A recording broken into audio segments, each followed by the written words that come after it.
brothers don't even understand. If you look at the law of 1710, that law, it really is what they base their criminal justice system on. That's why, they say in the feds that 80% of their crimes are solved by criminals. Because these guys, what they do is, they put them in the same position that they put, the slaves in back in the day. If you snitch on a runaway slave, you would be granted your freedom. You would eat with the master. You could do certain things. Well, if you snitch on somebody today, what they do is they give you, a time reduction. They drop charges and so on and so forth. So a lot of these things, that we see and we think that's new, ain't nothing but old laws, laws that been around for a long time. And, a lot of the, things that we see, we see the privatize the prisons. We got to understand that every so often, the government give like maybe $30-40 billion, allocation for prisons. You know what I mean? If I knew that the government was giving a $35 billion allocation, then naturally I'm gonna go where the money at. I'm gonna invest my money in prisons, and that's what a lot of politicians do. Dick Cheney, the former vice president, he owned $87 million in prison stock. Why would you think he want to amend the 13th Amendment? Why would he want to end slavery? Because he know that the 13th Amendment gives them a constitutional right to enslave people and to put people in a position of servitude. Now tell me this. Now, it's probably somebody out there listening like, well, Obama's giving clemency. It's the end of his presidency, and he's giving clemency to, people that were wrongfully convicted. So what you're saying here is, it doesn't really seem like it has bearings if he's releasing people that's been wrongfully convicted. But to me, that still doesn't fix, what's kind of... Well, I mean, if you come from my era, when I seen practically 60% of my neighborhood go to jail for, or get indicted for drugs. Yeah. And, we talk about Obama. This was in the 80s. We talking about Obama came in 2008. Yeah. And just started giving clemency in around 2010. You go from 1985 to 2010. Most of them guys are old. Most of them guys have served their time. They had already been punished. They had already been over punished. So it's like $1 late. A day late and $1 short. So what Obama's doing is just it's a gesture. It's like look at what I'm doing. I'm trying to help the situation, but it's too late. You can't help the situation after the situation to destroy many African American homes. Many young African American men have grew up without their fathers, who turned out to be like their fathers, ended up in the never-ending penitentiary revolving door, the revolving cycle. So we can do a few things that may give us a good look, but it's like putting makeup on a pretty woman. It's cosmetic. It's just a cosmetic a gesture on the part of the President of the United States. It's a good gesture, but it's a cosmetic gesture. What they really should do is they should release all of those guys that was wrongfully convicted. Release all those guys, who were charged, with low-level drug offense and charged like they committed murders. If he could do that, then, we could see the situation really working and really having a sincere effect, as opposed to just having a cosmetic, gesture, just looking good. You take a woman, you get her some weed, you get her nails done, you get her eyebrows done, get her toes done. We can go. You can buy her some breasts and some booty. She's gonna look good. It's a cosmetic situation. It's not serious. It doesn't fix the problem. Yeah. Because what he really needs to do is not only give clemency, but he also needs to set up programs in our communities. He needs to make it where young people can, meet their fathers. If you want to do something, why don't you start a reintegration program where you reintegrate the fathers with their children, and the children get to go up there and they can help the children with their schoolwork, or You could set up some type of housing where these guys can, if you want to just incarcerate them, keep them incarcerated. They've been locked up 30, 40 years. Keep them incarcerated, but put them in our communities. You know what I mean? It's a lot of land in the African American community that's undeveloped, that's unused. You could take that land and you could build halfway houses. You could build a house of corrections and so on and so forth, where these guys can actually see their children. The children can actually, have some type of, mentorship from their father, some type of raising or uplifting and so on and so forth. And then from there, you can give them jobs. And, you're already spending $87,000 for a prison cell and over, $20,000-$30,000, to feed and to do this and do that and blah blah blah, $100,000 a year. You could take that $100,000 and you can use it in the proper way. You could let that $100,000 bounce 12 times in the community by hiring these guys and giving them direction and teaching them about business, giving them a small business administration program, teaching them a trade and so on and so forth. And then you begin to see, a real change. But to just let a few people out that was too old anyway, that's been locked up practically all their life, that ain't gonna bust a grape in Webster's backyard, ain't gonna throw rice at a Chinese wedding, I don't think that really creates a solution to a problem that is beyond the people that's already incarcerated. Like in my book, The Art of Human Chess, I say the things that I'm writing about may not help you that are already incarcerated, but those who haven't been incarcerated yet may want to understand, that the criminal justice system is a system and that is based on systemic racism. Racism is not a race, or me having prejudice against you, or me having a bias against you. Racism is a system that where a group of people have power over the other group of people, and they practice racism over that person. You know what I'm saying? The word race didn't even come into a play until the early 1600s. And that's when, like I said, you had the doctrine in 1635. You had what they was called the doctrine exclusion. Where they excluded us. You know what I'm saying? They didn't want us to be involved in anything. You know what I'm saying? We became a permanent underclass. They justified us as being less to white people. And then around later on in those times, you start seeing the Dutch and the Portuguese start bringing slaves over to America. It was even the Pope in the 1400s. You know what I'm saying? When what's his name? I think it was Christopher Columbus. Yeah. No, it wasn't Christopher Columbus. It was another guy who brought the Pope a few 19 servants, and they called them slaves. And that's when the Pope said that it's okay for black people to be called slaves. All these things is to be looked at. You got to look at what was going on during those eras of time. What happened in 1635. Where they said that black folks was a permanent underclass, that black folks ain't nothing. What happened with the civil rights movement. What happened in 1954, Brown versus the Board of Education. When you began to see people fight for segregation and people saying that we should desegregate. And they desegregate the schools. And they desegregated our communities. And as a result of that, now every other ethnic group have a community except for us. You have a Chinatown, a Greek town, a little Italy, a little Japan, but you have no black town. You know what I'm saying? We are the only community. We are the only group of people who only have 2%. You know what I'm saying?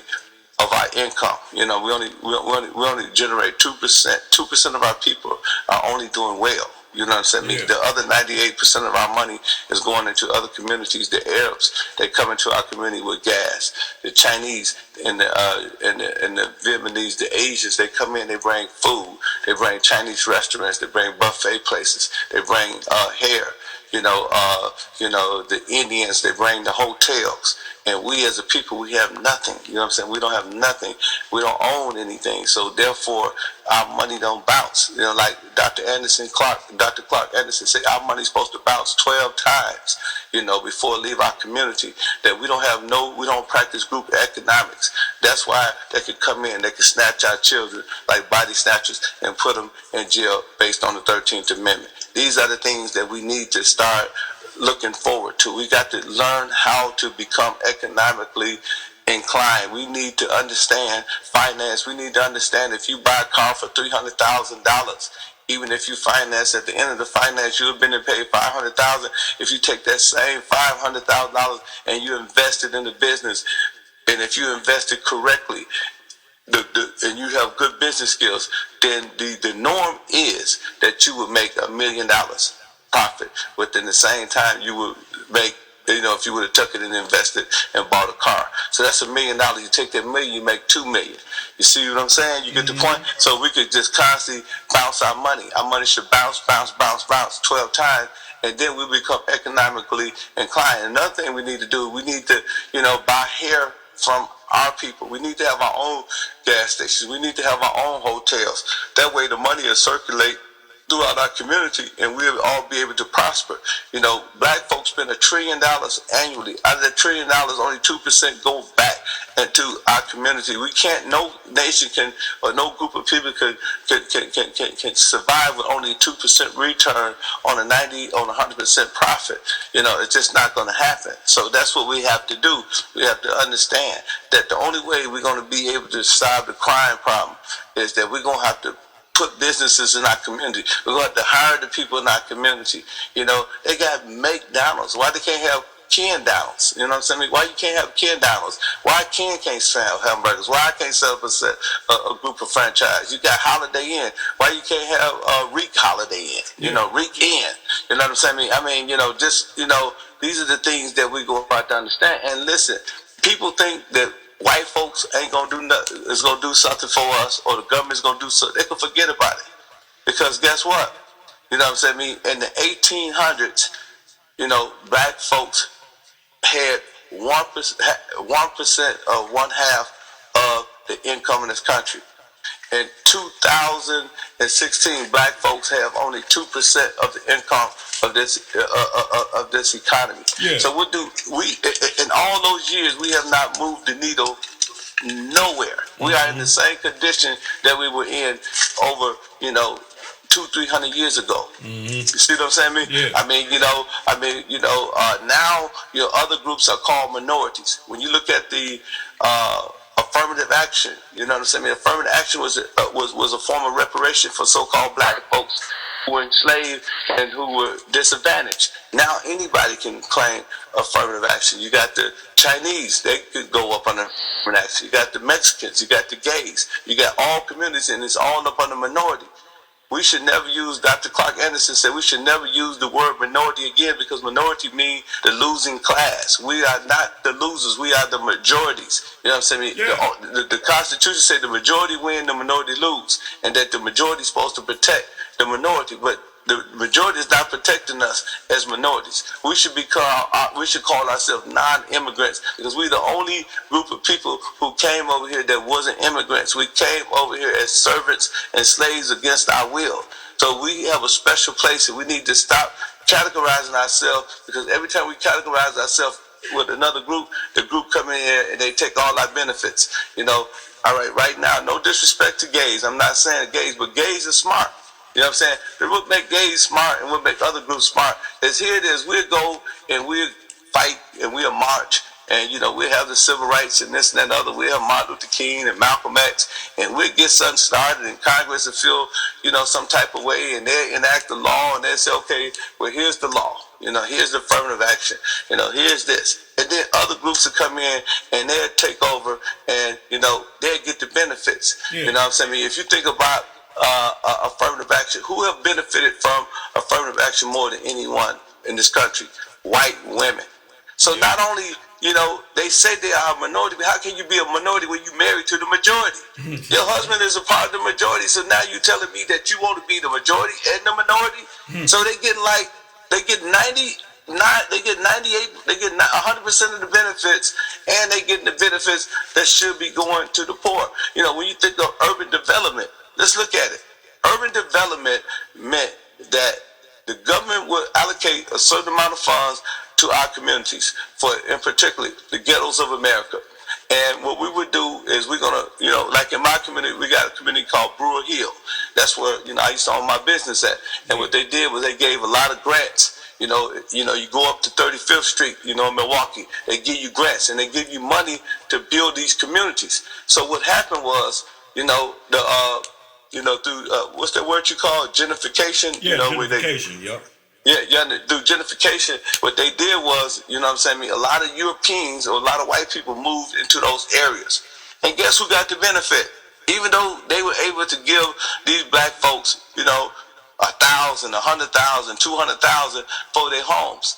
Yeah, but they was getting grants that was free from the government because of the urban development statute, and they was able to benefit from the people. Now all the people had to do is they should have got their benefits first, and then they could have sold the house if they wanted to sell it if the taxes was too high, and then they could have got not only 100,000, they could have got $500,000 is what the houses are worth now in those communities. You know, those condos is going for 300,000-400,000 in the same land that you once owned. Mm-hmm.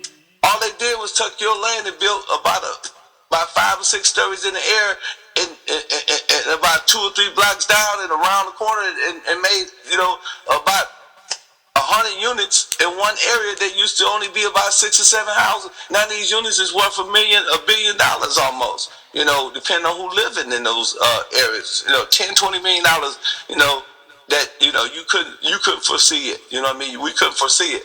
So we know that, you know, a lot of things that are in society are, you know, stacked against a certain group of people. But we can't look to the government. You know what I'm saying? We can't look to the government to solve our problems. You know, because most of the people, as Dr. Clark Anderson are saying, they are conservatives. The word conservative is another word for racist. You know what I'm saying? That's what it is. Because conservative means to conserve. What are you trying to conserve? You know what I mean? We can't be conservatives. What do we want to conserve? We want to conserve injustice. You know what I'm saying? What we want to conserve? You know, being a mass incarceration. You know, what do we want to conserve? So we can never be conservative. You know, to conserve means that we want to conserve it. We want to have less government. That's why you see welfare reform. A black man have 3, according to Dr. Clark Anderson, a black man have 3 steps. You know, the first step is a job. The second step is welfare. The third step is jail. Okay, so when the government downsize and they start cutting people and they start taking people out of their jobs, the next step is what? Welfare. Yep. Okay, welfare, you only get 2 years on welfare.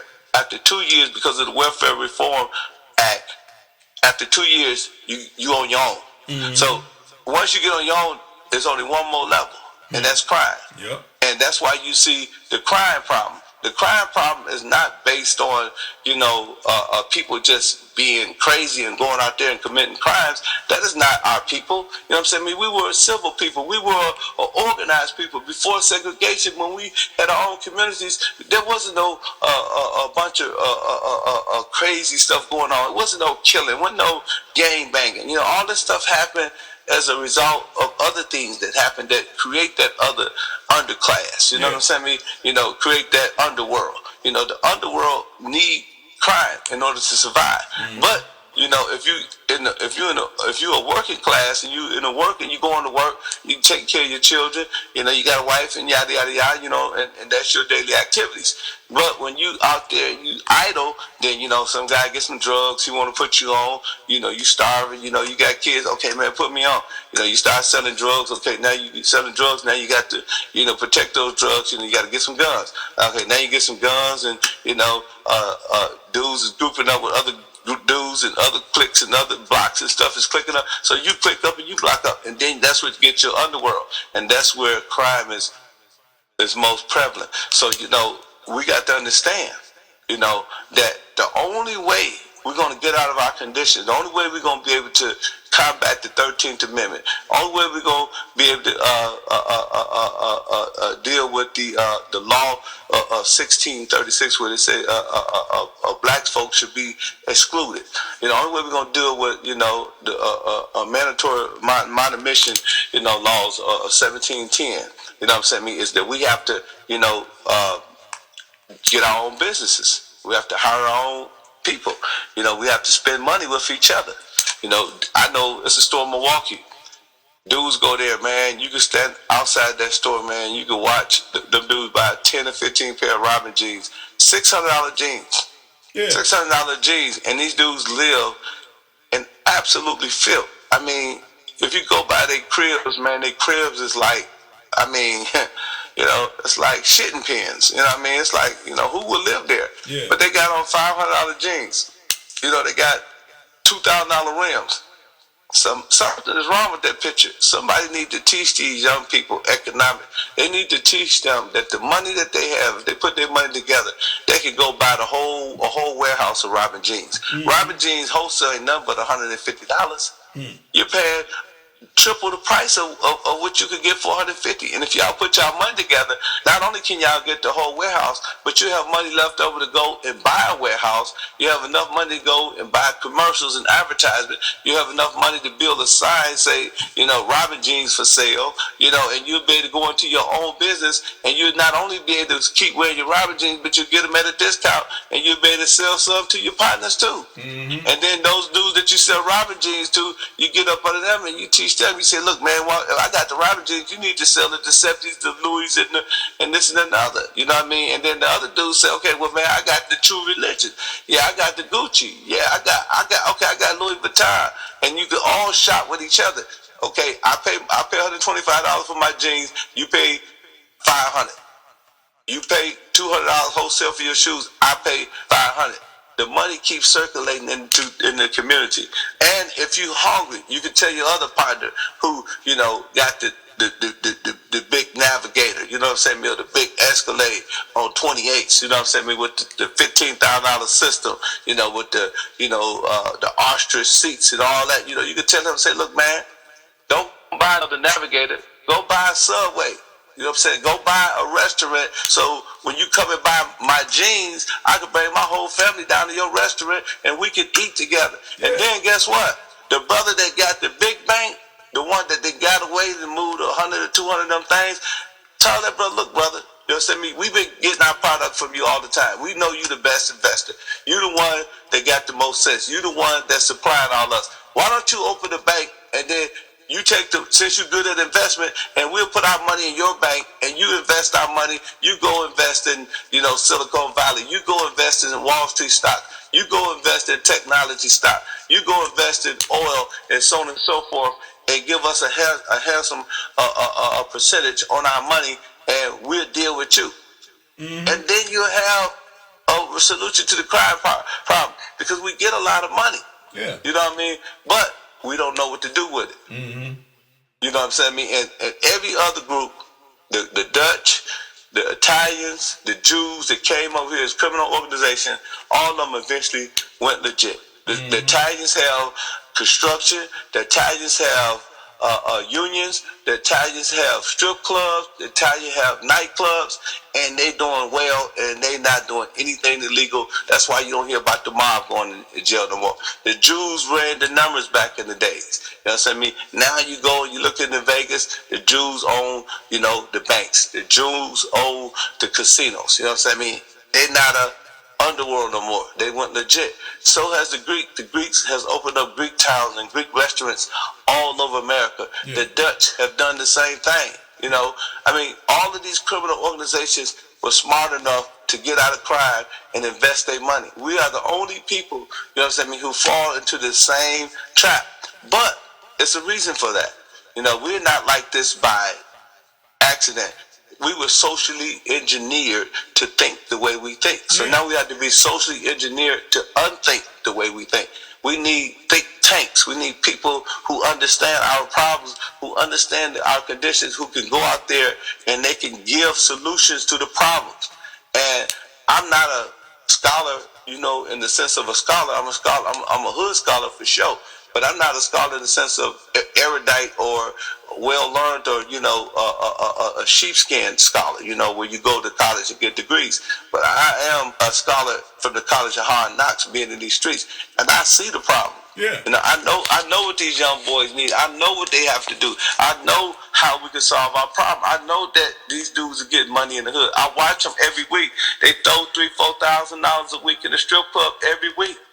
That's the dumbest thing that you could do if you take those guys who, and I ain't gonna say no names, but I know one guy, man, he throw about $5,000, you know, every week in the strip club. You know what I'm saying? You're talking about 5 times 52. Man, if you take that money, you know what I'm saying, in 2 years you could buy that same strip club. You ain't got to throw money to them girls. They'll be working for you. Yeah. They'll be paying you. They'll be giving you tip out.